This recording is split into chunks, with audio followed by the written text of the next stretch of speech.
Now's our chance! Get the blasted frontier! Thunderbarges are massive, lighter-than-air warships crafted by the Dwarfs. Experimental airships that carry the stout folk into the skies.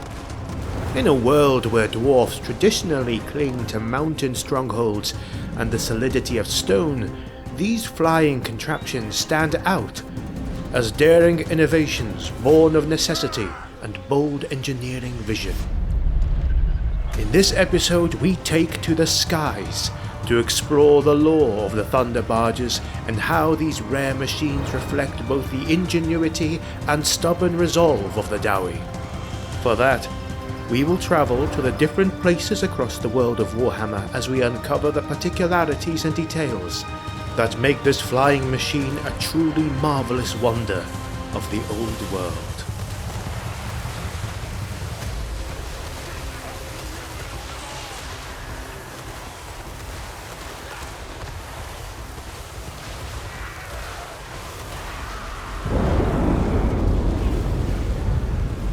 Dwarfs are renowned for their craftsmanship and engineering prowess. They build wondrous machines, from cannons to gyrocopters, but are also deeply traditional by nature. Any innovation, especially something as radical as an airship, faces skepticism among the conservative dwarf elders, as well as the clans and guilds. Only the most inventive or downright eccentric engineers would dare to defy convention by attempting flight. Within dwarf society, the Engineers Guild holds esteemed knowledge of technology, yet even many guildmasters balked at Thunderbarges. The Slayer cult, dwarves who've sworn to seek a glorious death, have produced unusual engineers like Malachi Mackayson, whose shame and daring led him to attempt what others would not. Particular dwarf holds such as Barak Var and Zufvar became centres of aerial experimentation. We'll see how different clans and subfactions influenced or shunned the development of these aerial leviathans. To accompany our lore exploration, we have come to an agreement with a dwarf engineer that will teach us about the designs and structure, as well as the Thunderbarge's origins and their history. Let's go to the engineer's deck to see if we can speak with the dwarf they assigned us to give us a tour. It seems like the guide you have been counting on for this part of the video is unable to guide us through the Thunderbarge. But, never mind. Apologies. That should be no problem. We will go through the documents and the materials we have at our hands right now to give him some time to recover.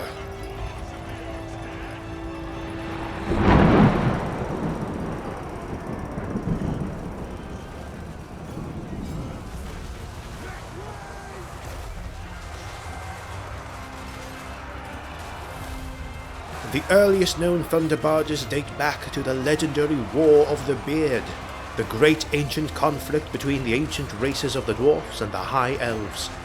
Dwarf records speak of engineer Helgen Copperfist of Barak Var as the first to conceive a skyship. As a young engineer, Helgen studied birds and longed to join engineering with ornithology. He built a prototype airship called a Skrien Harbark in Kazalid, and attempted a test launch from a mountain perch. The craft successfully lifted off until an ill wind sent it crashing down, ending its maiden flight in failure. Undeterred by early setbacks, the dwarfs refined the designs during the Bloody War. When King Gotrek Starbreaker's throngs returned to besiege the elven city of Tor Alessi, they brought a fleet of airships to blitz the city's defences. These first Thunderbarges proved devastating, equipped with bomb racks to shatter ground forces and swivel-mounted bolt throwers to harry elven dragons. Dwarf engineers even developed Thunderfire warheads, which were essentially incendiary charges in barbed bolts, to ignite dragon scale and send the great worms plummeting from the sky.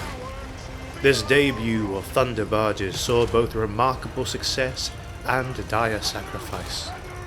dwarf airships helped turn the tide of Toralessi, battling dragons in mid-air and raining destruction on the city. One chronicle describes an airborne duel where dragon's flames met dwarf thunderfire, resulting in both the beast and a proud airship tumbling from the heavens in ruin. Although we cannot confirm that this was indeed a fact or a romanticized telling of the clash, it is certain that the passing of time and legend have marked many of these chronicles.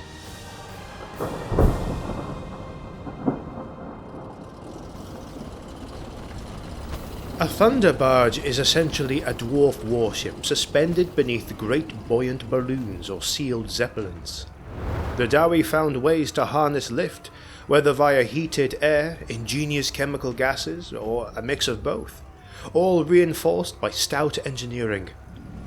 The hull resembles an ironclad ship turned skyward, an armoured fuselage of riveted metal and timber, often over 100 paces long in the grandest examples.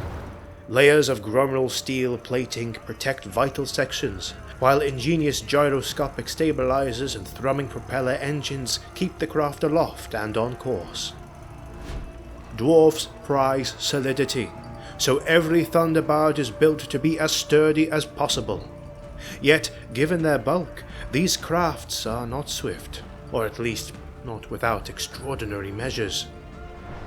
Some eccentric engineers rig their engines with a thunderburner, essentially an overcharger fueled by potent explosives and alchemical brews. For example, in desperate moments, the crew can ignite a cask of Bugman's special ale in the engine, triggering this thunderburner. This gives a sudden burst of speed that can send the airship hurtling forward at incredible velocity. The downside is equally dire. The strain tears the vessel apart from within if used too long, and needless to say, only the most inebriated or fearless crews would even attempt such a maneuver. Speaking of the crew and the life on board, a Thunderbarge's crew is typically composed of intrepid dwarf engineers and artillery crews, often volunteers who have accepted that their station is as much about glory as it is a death sentence. Life aboard is noisy, cramped, and perilous. The furnace heart of the craft belches smoke, the ballast chains creak, and the entire ship sways in the wind above the highest mountain peaks. Because flying in open skies is so unnerving to a people accustomed to caves, barrels of ale are kept on board, both as a vital ration and to embolden the crew's courage in mid-flight.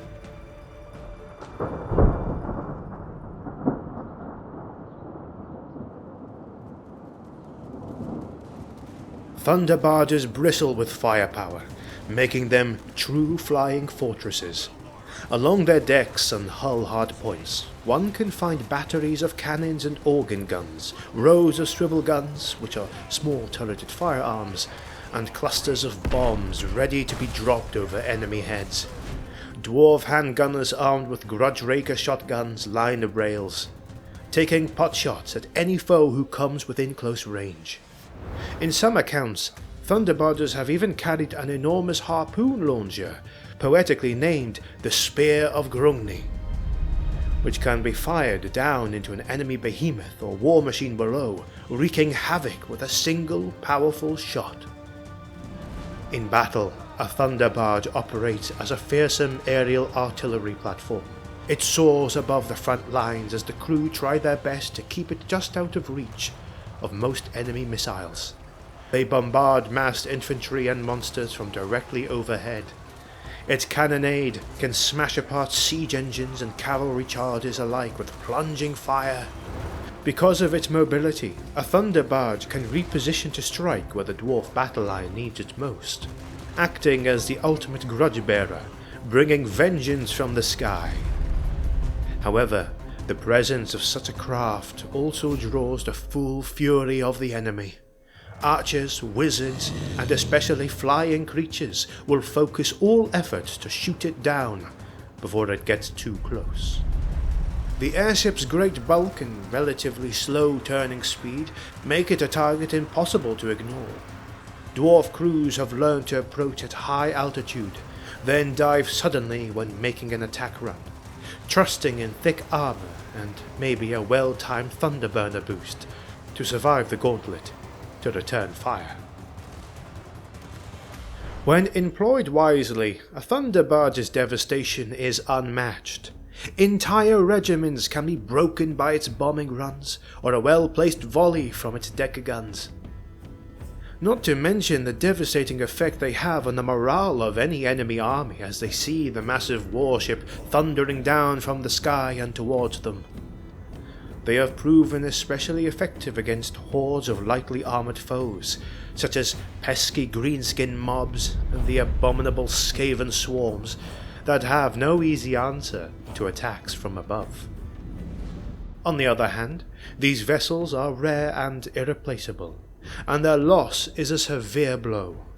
A single lucky hit on a gas bladder or boiler can doom the craft. Furthermore, natural dangers abound. Sudden storms, high winds, or the mere technical misfortune of a temperamental engine could send a Thunderbarge plummeting to its doom, just as surely as enemy action. Every sortie is a high-risk venture, which is why dwarfs see these ships as weapons of last resort, glorious but perilously imperfect instruments of war.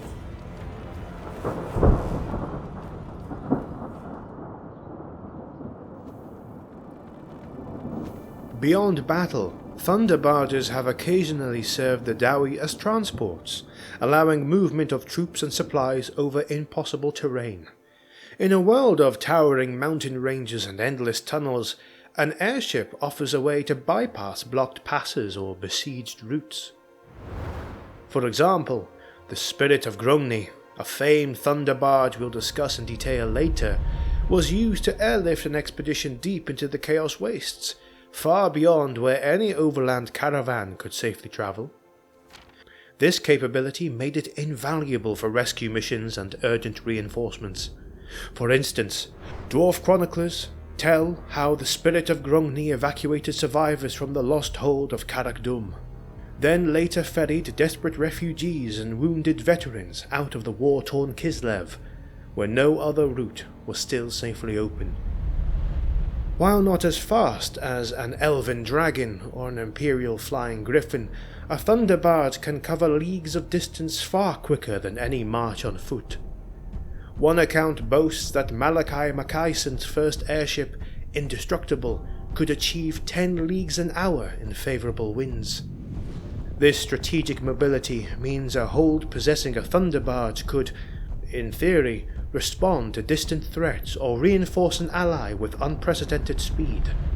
Dwarf generals in the later Imperial Age dreamed of fielding airships to rapidly outflank greenskin warbands or to circumvent chaos-infested territories that cut off the holds from each other. High above the mountains, a Thunderbarge also serves as a reconnaissance platform.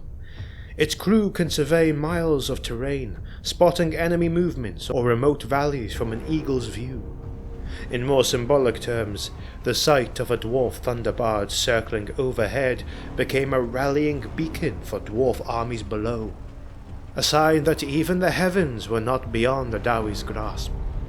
To foes, especially greenskins who are notoriously superstitious, the looming silhouette of a Thunderbarge overhead sowed terror and confusion. Orcs tell frightful tales of the flying stunty's ship, raining death from above.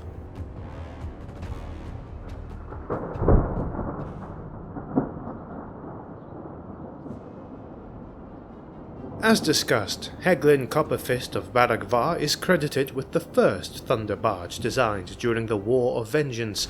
His individual craft names are mostly lost to history, though some dwarf scholars refer to his prototype as Grubark, or simply the Copperfist.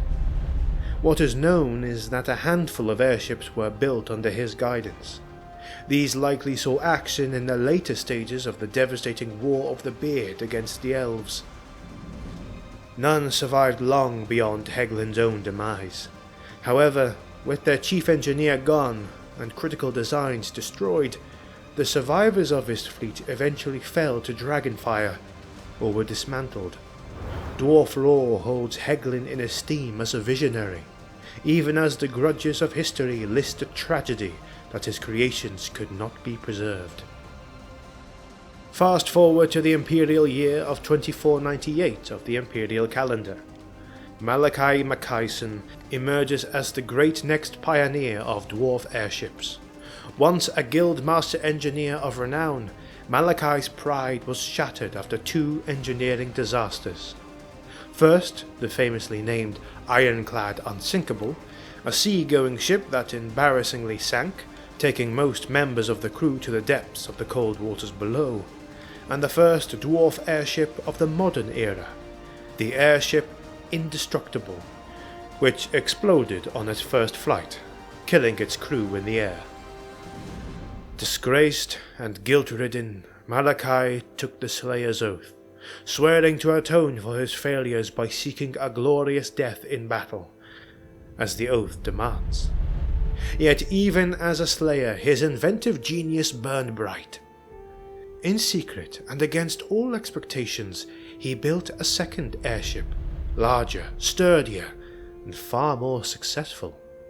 This he christened the Spirit of Grungni. In honour of the dwarf ancestor god of engineering, Malachi's Thunderbarge is notable not only for actually working, but for surviving multiple legendary exploits. It carried the Slayer and his companions, including the famed Gottrick Gurnison and Felix Jaeger, on a perilous journey across the Chaos Wastes to rescue the hold of Karak Dum in their hour of peril. It duelled a monstrous Chaos Dragon in the far north and lived to tell the tale. It then sailed south and was instrumental in defending the city of Prague from a massive Chaos Horde, its bombing runs wreaking havoc among the invaders. The Spirit of Grungni is, by all accounts, the longest-serving Thunderbarge in history, a true marvel that vindicated Malachi's mad dreams. So attached to this craft was he, that even during the end times, Malachi used it to ferry weapons for the final defense of Middenheim, as noted earlier, refusing to let his life's work sit idle. Another figure worthy of note is Sven Hasselfrapp, described in guild records as a mad dwarf engineer from the hold of Zufbar. Inspired perhaps by rumours of Malachi's successes, Sven undertook to create his own line of Thunderbarges. By the time of the 8th century of the Imperial calendar, he had launched 3 vessels from Zufbar's lofty workshops. The first reportedly went down in flames during its trial run at the Battle of Black Vale, and the second embarked on a goodwill journey to the manling city of Nuln, but mysteriously never returned home. Undeterred, Sven built a third airship, which he named the Wrath of Thunder. This Thunderbarge became the pride of Zufbar. It served in several engagements, most famously it annihilated the Orc warband of the Knuckle-Scrapper tribe by bombing the Greenskins off a mountainside, a victory that sent shockwaves through Greenskin raiding parties nearby. The ultimate fate of the Wrath of Thunder is unclear. Some say it still lies docked in a secret hangar in Zufbar. Others whisper it too met a fiery end in a later battle, but its existence proved that Malachi was not alone. Other dwarfs, given resources and reckless courage, could recreate the miracle of a flying warship with powerful offensive and defensive capabilities.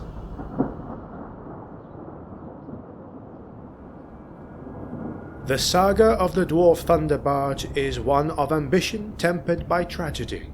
In a grim world, these airborne leviathans offered a brief hope that the stout Dawi might conquer a new frontier, the very skies above. Every Thunderbarge ever launched wrote a new chapter of legend, from Heglin Copperfist's ill-fated dreams in the ancient wars, to Malachi Mackayson's redemption through the Spirit of Grungni, to the last stand of the Wrath of Thunder, and beyond. They proved that even a people as grounded and traditional as the Dwarfs could dare to literally rise above their limits, given enough grit, and perhaps enough ale. Yet, fitting for the Warhammer world, every triumph carried the seed of disaster. Thunderbarges are as much a story of engineering brilliance as stoic sacrifice. Brave crews went to their deaths testing these machines. Entire holds pinned their survival on them, only to see them fall in flames. It is said that in the ruins of Karazankor one can find fragments of broken dirigibles and the skeletons of air crews, still strapped to their guns. This reminds the stubborn Dawi that they have paid dearly for every moment of victory won in the skies, and that their history is, as ever, written in blood. Though the world of Warhammer Fantasy ended in Cataclysm, the idea of the Thunderbarge did not die. In the lore carried into subsequent ages and spiritual successors like the Skyfleets of the Caradron Overlords in Age of Sigmar, we see echoes of the dwarf airships living on.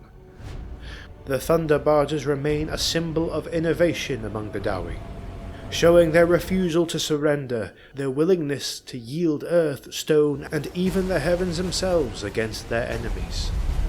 In every tale of a dwarf airship, no matter how grim the outcome, there is a spark of defiance and hope. In the unforgiving darkness of the world, the spark of the thunderous roar of dwarf engines in the sky continues to captivate imaginations and honour the courage of those stout hearts who dared to fly.